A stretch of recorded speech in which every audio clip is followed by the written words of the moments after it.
Welcome back to Pastures Green. How are you all doing? We're, of course, fresh back from watching West Brom draw 0-0 against Stoke City. And just where are our standards at?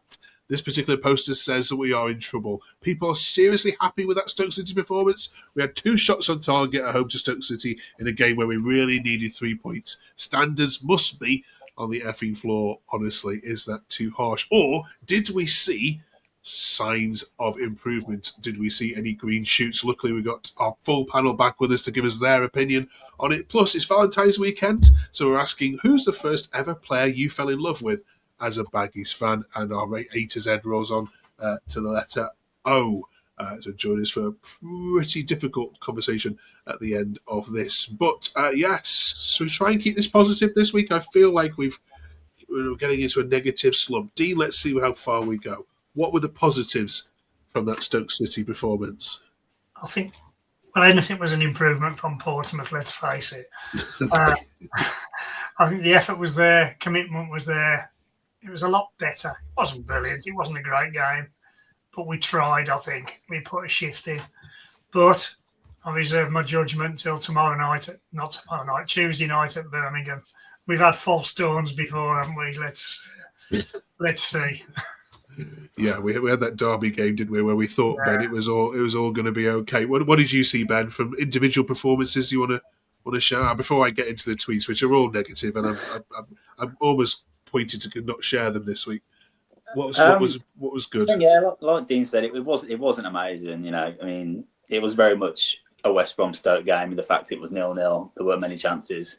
I think the defence, the centre backs were good. Mepham and Phillips were pretty solid, which is different to before. Centre midfield too looks a bit better. And I think the main reason is he changed the formation and we just look so much more comfortable. Less individual errors. We just looked more comfortable in that system. And I think that was the main take from I think. But it's the same old problems really. We still struggle to create anything real clear cut. But I think watching that we didn't look like the third worst team in the league. And I think that's probably the most encouraging thing from the game. I think we've seen a lot worse teams play that way. And I think hopefully we can start, I know we say it all the time, go on a bit of a run and get some positive results starting Tuesday, hopefully. Does it worry you that, Aaron, that many Stoke fans, and I can echo this, having speaking to them, of course, have said that was their worst performance of the season, and they've been that how garbage you must be because you couldn't beat them on their worst day? Well, I mean, we're not in a great vein of form at the moment anyway, so I really wasn't expecting a win. But I mean, it was like Benedina said, it was a typical Albion Stoke game. You know, it was 0-0. It was a boring game, really. But I think more could have been. Obviously, a lot more could have been done from both teams. I don't think it was just a bad performance from Stoke. I think it was still a bad performance from us. I mean, obviously, you know, like the tweet said, our standards are on the floor because you know it's bad from us, but it's better. Which is, you know, it's mad to say because obviously we've had some really terrible results so far this season. You know, I think defensively we were absolutely solid. I think the centre halves were very good. You know, the midfield as well. I think Malumbi especially was probably one of the better players out of the lot. I think that was very much his kind of game. But you know, in the attacking sense, you know, we created very little, didn't score. I think we had 2 shots on target. So you know, there's still work to be done. Don't get me wrong, but I think it's promising. But you know, again, like Dean said, we've had full storms before, so we'll reserve judgment until a couple more games have passed. Yeah, I mean, yeah, we could be sending this out just hours after a mauling at Birmingham, Dan. So apologies if you've lost 4-0 at Birmingham, and watching this back, going, what are these guys on about? Dan Adder says, as a fan base, we need to realise that a point and a clean sheet is an absolutely massive step forward after last week at Pompey. We're going to have to fight our way out of this inch by inch. It really isn't going to be easy. Yeah, do we all need to take a bit of a reality check as a fan base and just go, do you know what? A point against Stoke, who were fighting, the top 6 not so many months ago, is not a bad point?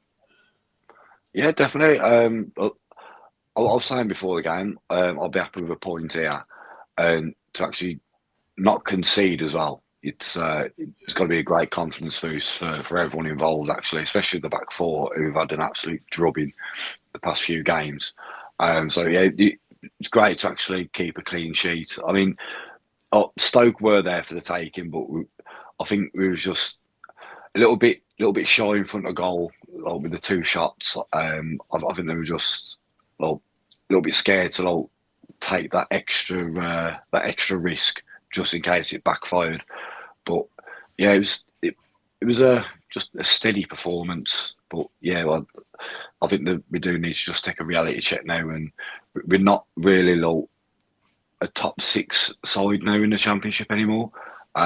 So yeah, a bit of a reality check now, and just to keep plodding on, really. Dean, what have you made of the manager's post-match comments and analysis from the games? We got a new word this week, which was interesting: components. Gaza says, "I've never heard that in a football context before. Eric would be a great Scrabble partner." Yeah, what components was he talking about? And have you been impressed with his analysis of games so far? Not at all, to be honest. He's like a robot, isn't he? And it's all corporate jargon. And what was it he said before the game? The league table's meaningless. Yeah. Because beyond belief, isn't it, really? We were third from bottom. So, no, I'm not impressed with his comments at the moment. I don't know what the players must think about it. It's as though he's read a jargon book before he goes on air. So we'll see.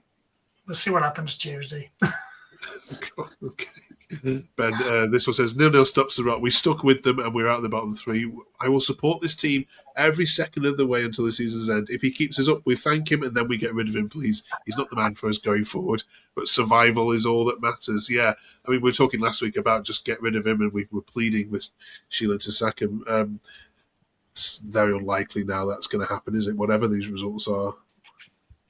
Yeah, I mean, I agree with Dee. I'm not really seeing a great deal in the kind of games he's had. You know, he's like a coach who's been generated by AI. Like, he's just, all his comments just seem to be like just really strange and baffling. And you know what he said about the league table being meaningless. You know, I think because he's from the MLS, there's no relegation there. He's a bit, you know, he's got his rise crossed to it, I think. But yeah, I mean, I'm not. Yeah, it was fair play to him for changing the system on Saturday. You know, we were crying out for that, and he did that. So I'll give him that. But again, we just, you know, he said he's going to make us more solid, and again, he's done that on Saturday. But in terms of the long-term picture, it doesn't excite me really with him in charge, you know. And hopefully I'm proved wrong, but at the moment, I'm not overly thrilled with him in charge. Thanks for all the comments we've had on this as well. We'll read some of these out last week. I mean, you filled you nearly broke the internet and all of you comment on it. So we're really grateful. We read every single one of them, by the way. I know the podcasts perhaps don't, but we read every single one. We're really grateful. 2 players have been called out in particular from that. Aaron, one for you first. The Adonis says, Josh Maja is absolutely useless. Was genuine like playing with 10 men when he come on. Bloke can't even move with his 50-kilogram ankle weights on.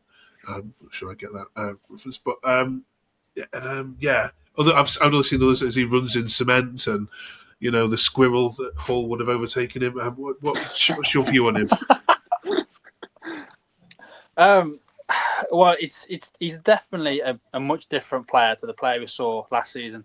You know, I think last season he was probably one of the better players in the whole division, not just at Albion.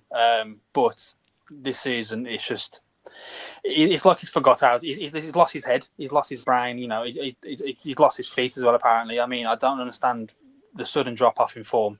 Don't get me wrong; like the whole squad hasn't been great, but you'd expect a bit of quality to be shown here and there, even in little glimpses. But I haven't even seen that. I think he's scored probably about 2 or 3 goals this season. I'm not entirely sure how many he's got, but either way, it's nowhere near the quality that we know he can show and put on a show. So it's disappointing, really. I think, you know, there's a lot more to come from him. Obviously, his contract expires at the end of the season, and I think it's probably for the best that we let him go, if I'm honest. I think we're not losing anything on him. We didn't pay anything for him anyway, but you know, his form has been disappointing, and I don't think anyone would really take a punt on him at this point of the season anyway. Any of you, the other 3, disagree with that? No, spot on. Yeah, definitely. Get rid. Okay. Mikey Johnson, Dan, has also attracted some criticism online this week. Fans are just questioning what's wrong with him. Is there anything wrong with him? Apparently he had something wrong in his hip or in his pubis bone or something. Never even heard of that bone, to be honest. But it didn't he didn't look himself, to be honest. He didn't really make much of an impact when he came on, which was really surprising. He just likes to just run at defenders, but he never really done that on Saturday when he came on. To be honest, none of the subs really made an impact when they came on, but Mikey Johnson in particular was he had a bit of a shocker when he came on. So maybe he has got this niggling pain. I don't know. Can I ask you just a general question? So, to all of you, so the Sunderland fans we speak to told us that Chris Metham was going to be amazing and a rock this season, and he started out like that, and has got poor. You've got Mikey Johnson, who's been brilliant, who's now poor. We've got Maja, who you spoke about, who was brilliant, is now poor. There's a fundamental issue here, isn't there? With something going on. Isaac Price started the season brilliantly, now poor. It's just bad coaching. No one's rotten improved at the club. Yeah, no one's improved this season. You're making good players really bad. Metham had a decent game actually Saturday. One of his best games for us, but he's done bad injury, hasn't he? So I don't know how long he's going to be out for now. And I think Price actually had a decent game on Saturday as well. He seemed to be able to put a shift, I thought. Yeah.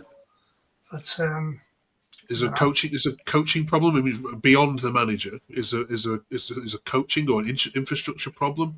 I think there's a bad problem at the club in the dressing room. I think it's been an issue for a while anyway. I think we got rid of a lot of the poison with Bartley Furlong, to name a couple. But I think there's still that kind of, there's probably a lot of subgroups within the squad. I think a lot of the players don't really seem to get on. You can see that on the pitch as well. It just seems like they're not really gelling as a squad, and I think it probably needs a bit more work done behind the scenes, to pull them together as a squad especially to get us out of this position that we're in now as well. Do you agree, Dan or Dino? Yeah, definitely. I think there's definitely something going on in the changing room. I mean, there were rumours that I think it was after the Portsmouth game there was a couple of bust-ups, and to be honest, it wouldn't surprise me. Yeah, okay. I mean, Magic just seems lazy. He seems as though he doesn't want to know. I don't know. I wouldn't keep persevering with him, to be honest. We know he's got quality, but he's a different player this season. And every time he comes on, he does nothing at all. Just, again, looks like he's running in concrete. Okay. Do we care about the FA Cup, Ben, this weekend? I think we have to, yeah. I think it's kind of one thing that can save our season. I think if we can progress on Saturday, you're only how many games from Wembley. So, if we pin our hopes on the FA Cup, then, yeah, I'm all for it, to be honest. Right, I'm surprised that. I thought you wanted to get knocked out as soon as you possibly can to save the legs and save the games and focus on staying in the league, Dan, no? No, I mean, everyone loves a cup run, so why not? Got to give us something to cheer about, don't we? So exactly. Okay. We'll review that game and, of course, the game at Birmingham on next week's episode. It is Valentine's weekend, though, of course, when you do play in the cup. So we're asking this week which is the first player you fell in love with as a Baggies fan. Can you remember, Dean, when you were a wee lad, the first player? Easily. It's an easy one from me. In the 60s, sat on the wall behind the Brummie Road end with Jeff Astle. Yeah. He was just everything, just worshipped him. Yeah. Still do. Is he one of the main reasons that you are a Baggie, do you think? No, I had no choice. My mum and dad. Oh, okay. Right. Fair enough. What about you, Ben? I remember I was ordered about 8 or 9, and I was just blown away the fact that Enzo Maresca played for West Brom. He was just looked so out of place, just completely different style to everyone else. Just the way he controlled the ball, and we didn't have it very long, but I remember that just being just strange that we had someone that good playing for West Brom. So it's probably him, to be honest. Well, what about you, Dan? Do you have any pictures of any players up on your wall growing up? Or? I think one of the first shirts I had, it had sneakers on the back. Richard Sneakers, what a player he was. The Flying Dutchman, with his long, luscious locks. And he was just class. First touch, his passing, his vision, shooting, just brilliant. Well, what your own?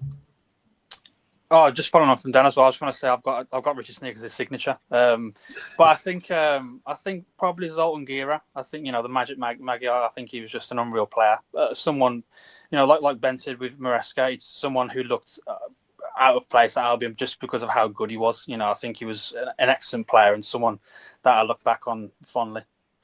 Brilliant. Let us know in the comments who was the first player that you fell in love with. Anyone of you had a broken heart? Do you remember a player that's left that you were deeply upset about? Harvey Barnes. Well, okay, right. A lone player or just a player? Well, a loan or a player, and it can be either. Who's the one that broke your heart? Brian Robson. Okay. The whole team collapsed after he went to Man United. Yeah. We collapsed as well when Barnes went back. That still breaks my heart now. Talking about lone players, Lukaku as well. Yeah, we absolutely should have signed him. Could have done as well. All right, let us know who broke your heart as a Baggies player. Let us know in the comments. Super. Right, A to Z then time. A little bit of light relief for you all. Letter O for this one. Now, did we have some suggestions on this one? I think we did. Let's just have a quick check. We had loads of comments. I'm going to say thanks for all these. Rob Wilkinson says spot on Dean.